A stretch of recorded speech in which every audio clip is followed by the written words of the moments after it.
I want to watch the news. Are you making headway at least? This is the news.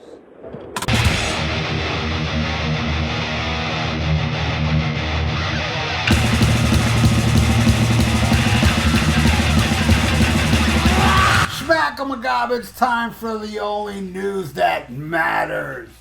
And Rock and Roll Hall of Fame co-founder JANN, Weiner, whatever the hell his name is, was removed from the board of directors after repugnant comments about women and black musicians. Oh yeah. The Rock and Roll Hall of Fame has made the decision to remove co-founder JANN Weiner, well, let's just call him Weiner, from its board of directors following comments he made about the exclusion of women and black musicians in his latest book, The Masters.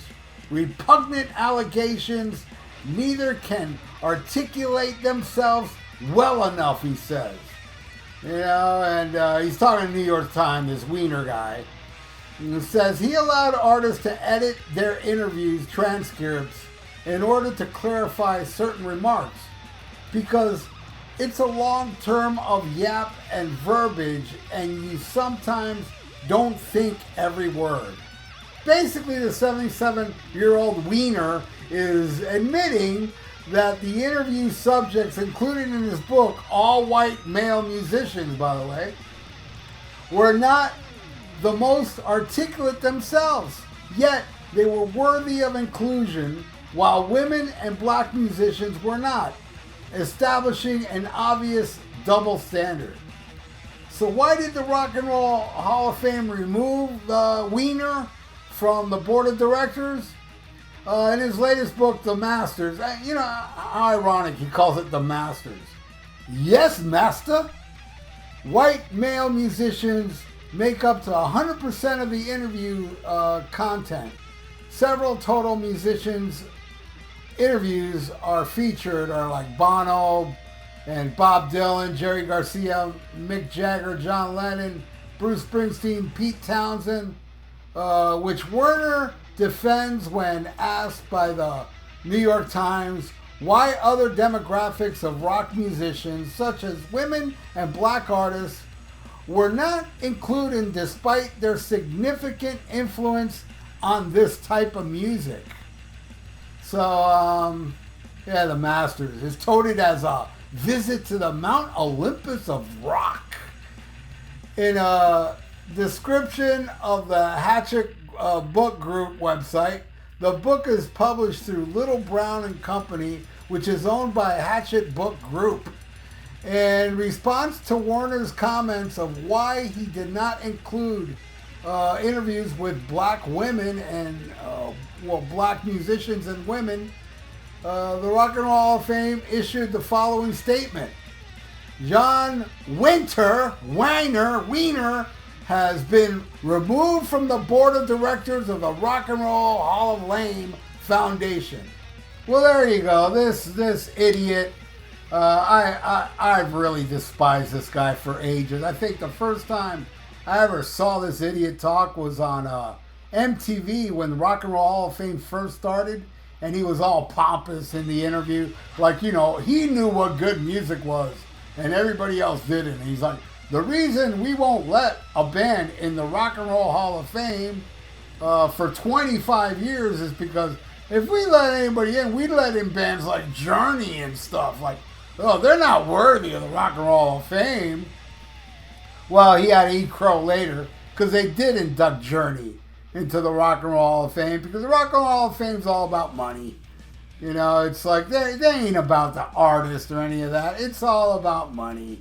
And they would get more people to show up at the Rock and Roll Hall of Fame if they inducted Journey, because a ton of Journey fans would show up hoping Steve Perry was going to sing with them since he was going to be there anyway. But in the end, he ended up not singing. But anyway, either way, JANN Weiner must have been so pissed that night that they had to let Journey in. You know, I got into rock magazines back in the late 70s, and I remember avoiding Rolling Stone magazine. It just wasn't cool enough. I dug like, you know, Cream magazine and Circus and stuff like that. You know, there were some cool magazines back then that talked more about the music I like, not their, you know, at that time in the late 70s, it was all about that hippie, Grateful Dead crap. And, you know, I just would avoid Rolling Stone magazine because it always seemed like the snotty magazine. I mean, I believe they're the ones that coined the phrase corporate rock because they hated corporate rock. I love corporate rock. I'll take corporate rock over Jackson Browne any day. But that's my own personal, you know, taste. I'm not saying people are wrong for liking Jackson Browne and stuff like that. But Rolling Stone would say you were wrong if you like Boston or Kansas and stuff like that. Yeah, it's just pompous idiots that sucked. And Jan Wiener was their leader. But you know what? In retrospect, now looking back, I felt the past couple of years, every time when the Rock and Roll Hall of Fame is going to induct somebody, they put like all these bands up. After a few years of that going on, I realized, no, Rock and Roll Hall of Fame is not the problem. Jan Wiener is not the problem. The problem with the Rock and Roll Hall of Fame is the people that care. You know, they put up this statistic with Iron Maiden, right? All these Maiden-tards were so pissed off that the fan vote was mostly other bands like Eurythmics or something like that, and Maiden was toward the bottom. It's like, that's the poll. That's the fan poll. The fans that like Rock and Roll Hall of Fame, really, they outnumber you Maiden twats. You know? But you all still want Iron Maiden in that in that Rock and Roll Hall of Fame, which is bull.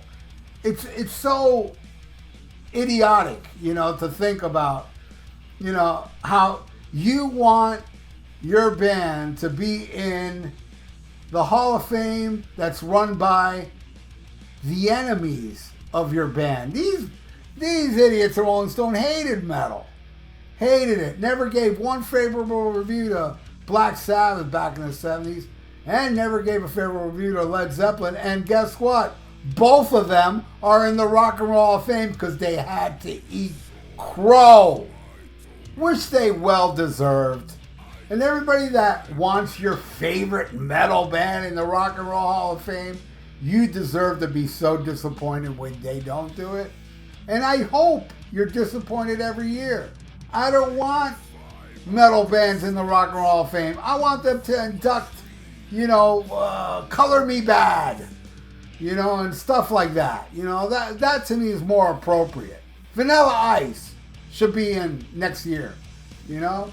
Milli Vanilli, put them in there as well. Ashley Simpson, put all that. And while you put each of these artists in, take a killer artist out. Like, trade Ashley Simpson for Bon Scott. You know, trade, what's that, Marky Mark and the Funky Bunch for Led Zeppelin. That would be so glorious, you know? Because that's who deserves to be in the Rock and Roll Hall of Fame. People that aren't rock and roll. I am a huge fan of ABBA. I say keep ABBA in there because they're not rock and roll. But I love them. But yeah, keep them. That's the only one that was inducted. I'll say keep them because they don't really rock. And I still love them regardless if they're in there or not. But get all the rockin' bands the hell out of there. That's what I think. What do you think? Leave it in the comments below. And if you really care if your band gets in the Rock and Roll Hall of Fame, I hope so much disappointment for you every year coming up. But I still love you, and I hope you subscribe to my channel if you haven't. All you out there are still watching. If you haven't subscribed to my channel, please do so. And like the video. It's good for the YouTube algorithms. And, you know, click the little notification bell. So stay frosty. Listen to Black Sabbath. And smack 'em a gob. Farewell and adieu to you fair Spanish ladies. Farewell and adieu, you ladies. Spain. For we've received orders for to sail back to Boston. And so never more shall we see you again.